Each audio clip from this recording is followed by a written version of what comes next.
ये है Saint Xavier's college का स्पोर्ट्स ग्राउंड। यहाँ खाओ पियो और मौज करो। कल किसने देखा है ऐसा जीवन जीने वाले युवकों को मिली अपने स्वार्थपूर्ण स्वभाव को बदलने की प्रेरणा। कैसे, आप ही देखिए। अरे सचिन, वो देख राहुल आ रहा है। राहुल? ओए राहुल, ओए राहुल, सुन तो यार। अरे सुन तो यार, सुन तो आजकल दिखता नहीं है। Any problem?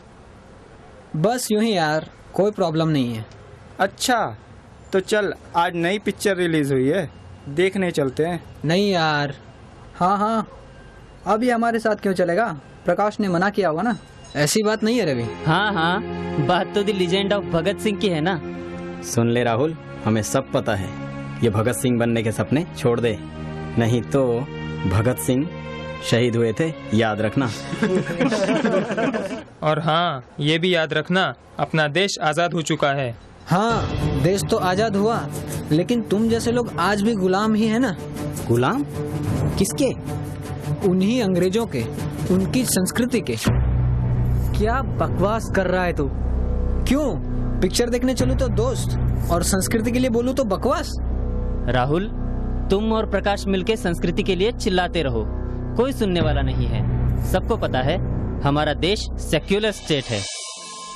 सेक्युलरिज्म से देश का विकास हो सकता है, तो संस्कृति का ढोल पिटने की क्या जरूरत है?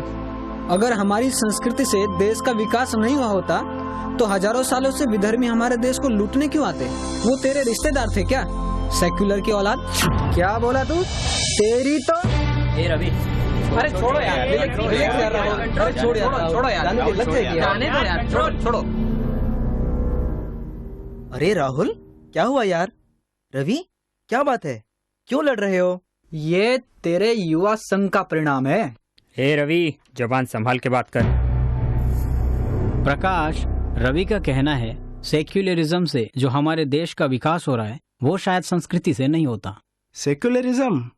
अरे वाह, तुमको छत्ते का शहद तो दिखता है, मधुमक्खी का डंक नहीं दिखता क्या? डंक? क्या मतलब? देश के विकास के ठेकेदार सेक्युलरिज्म के नाम पर जो पक्षपात कर रहे हैं वो डंक नहीं तो और क्या है? दोस्तों, ऐसे झगड़ने से हमें कुछ हासिल नहीं होगा। ऐसा आपस में झगड़ना हमारे देश को सेक्युलरिज्म से मिला गोल्डन गिफ्ट है। यार सचिन, रवि, प्रेम, हम सब बैठकर बात करते हैं। हाँ चलो बैठते हैं।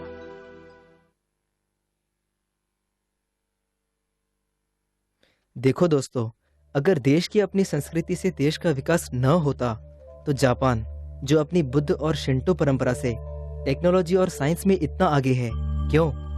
जापानियों ने न सेक्युलरिज्म अपनाया, न अन्य धर्म का धर्मांतरण चलने दिया। हम सेक्युलरिज्म यानी धर्म निरपेक्षता का विरोध नहीं करते, पर उसकी आड़ में हो रहे पक्षपात का विरोध करते हैं। पक्षपात? कैसा पक्षपात? हमारे देश को हिंदुस्तान तो कहेंगे, पर हिंदू समाज और संस्कृति को अन्य धर्मों की तुलना में न अधिकार है न सब्सिडी। क्या यही धर्म निरपेक्षता है?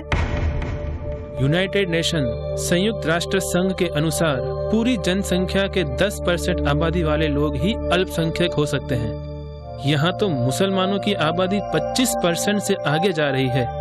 कब तक अल्पसंख्यक कहेंगे ये सेक्युलरवादी? पाकिस्तान, बांग्लादेश आदि देशों में हिंदू अल्पसंख्यक होते हुए भी उनके लिए कोई अल्पसंख्यक आयोग नहीं, क्यों? मुस्लिम और ईसाइयों की शिक्षा व्यवस्था, उनके मस्जिद, मदरसे, चर्च सभी सरकारी हस्तक्षेपों से पूरी तरह स्वतंत्र, जबकि हिंदू मंदिरों में आया हुआ दान सरकारी कोष और संतों के आश्रमों में सीधा कॉम्बिंग। क्या यही है सेक्युलरिज्म? दुनिया के लगभग 52 मुस्लिम देशों में ऐसा कोई देश नहीं जो हज यात्रा के लिए सब्सिडी देता हो।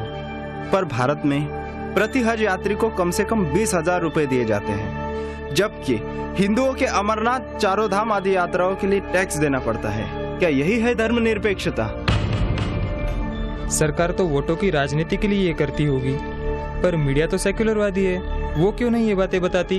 हाँ बिल्कुल, ऐसी सेक्युलरवादी है कि इन्हें नोबेल प्राइज दिया जाए ना तो भी कम पड़ेगा। ऐसा नहीं है संतोष, मीडिया में जो स्वार्थी लोग हैं उनके कारण आज पूरा मीडिया क्षेत्र बदनाम हो रहा है। ईसाई पोप और पादरियों के सेक्स स्कैंडल मीडिया कभी नहीं दिखाती। और हिंदू साधु संतों के एडिटेड स्टिंग ऑपरेशन और झूठे आरोपों को दिखाकर सीधा फांसी की अपील करती है। वाह मीडिया, तेरा सेक्युलरिज्म। दुनिया जानती है कि आतंकवाद कौन फैला रहा है, पर जब हम हमारे देश में हमारी संस्कृति और समाज के साथ हो रहे पक्षपात को सामने लाते हैं तो ये मीडिया कहती है हिंदू आतंकवाद। सलाम है मीडिया तेरी धर्मनिरपेक्षता को। कॉलेज के उस स्पोर्ट्स ग्राउंड में प्रकाश और उसके साथी सेकुलरिज्म की पोल खोलते गए। सभी युवक तब आश्चर्यचकित हो गए जब उन्होंने अमेरिकन इंस्टीट्यूट ऑफ वैदिक स्टडीज के डायरेक्टर डॉक्टर डेविड फ्रॉली की कही हुई बात सुनी। स्वतंत्रता के बाद एक ओर हिंदू विरोधी प्रचार, दूसरी ओर साम्यवाद, इस्लाम तथा ईसाई धर्म के प्रचार द्वारा भारत के टुकड़े टुकड़े करने की साजिश ने इस देश की समस्या को काफी बढ़ाया है। तथाकथित उदार धर्मनिरपेक्ष वे हैं जो भ्रष्ट राजनीतिज्ञ हैं, जो अपने वोट बैंक बढ़ाने के लालच में भारतीय हिंदू समाज को जातिवाद एवं धर्म के नाम पर बरगलाते हैं तथा आपस में द्वेष फैलाकर अपना स्वार्थ सिद्ध करते हैं। इन सभी बातों से युवक गंभीर सोच में पड़ गए। उनकी गंभीरता देखकर प्रकाश ने उन्हें भारतीय सनातन संस्कृति की विशाल विचारधारा से अवगत कराया। अपनी सनातन संस्कृति विशाल हृदय वाली है, जिसका दर्शन किसी एक को ईश्वर का पुत्र या पैगंबर नहीं कहता, बल्कि संपूर्ण जीव मात्र उसी ईश्वर के अंश हैं। ये अपना हिंदू धर्म कोई मजहब नहीं है, ये तो सर्वोत्कृष्ट जीवन जीने की पद्धति है। ये सनातन संस्कृति किसी को लालच या जबरदस्ती से धर्मांतरण के लिए नहीं कहती, बल्कि मुसलमान हो, ईसाई हो या कोई और, सभी अपने धर्म को बिना छोड़े सर्वोच्च जीवन जी सकते हैं, इस बात की सीख देती है। प्रकाश, मैं समझ गया। हमारी संस्कृति के सिद्धांत और संतों के मार्गदर्शन के सहारे हम सभी युवकों को देश के सभी क्षेत्रों में आगे बढ़ना ही चाहिए, चाहे वो राजनैतिक हो या व्यावसायिक। एकदम सही कहा विकी। पर प्रकाश, एक बात समझ में नहीं आती, ऐसी महान संस्कृति के होते हुए हमारे देश पर अनेक आक्रमण हुए, हमें गुलाम रहना पड़ा। कहाँ भूल हुई हमारी? भूल हुई गद्दारों की बातों में आने से। गद्दार तो होते रहेंगे, उस समय भी वो गद्दार खबरें देते थे, आज तक खबरें दे रहे हैं और आगे भी देते रहेंगे। ऐसे गद्दारों के कारण ही तो देश के रक्षक भगत सिंह जैसों को फांसी पर चढ़ना पड़ा। आज उन शहीदों को आतंकवादी कहने में और संस्कृति रक्षक संतों को शैतान कहने में इन्हें शर्म भी नहीं आती।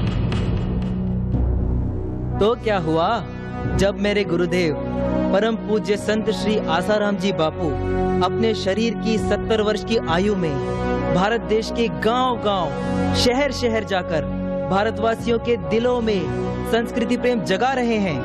उनकी ऐसी सेवा निष्ठा में अगर मेरी जवानी काम ना आई तो धिक्कार है मुझे। बोल प्रकाश, युवा सेवा संघ की संस्कार सभा कब है? हम सब तैयार हैं। संस्कृति प्रेम जगाए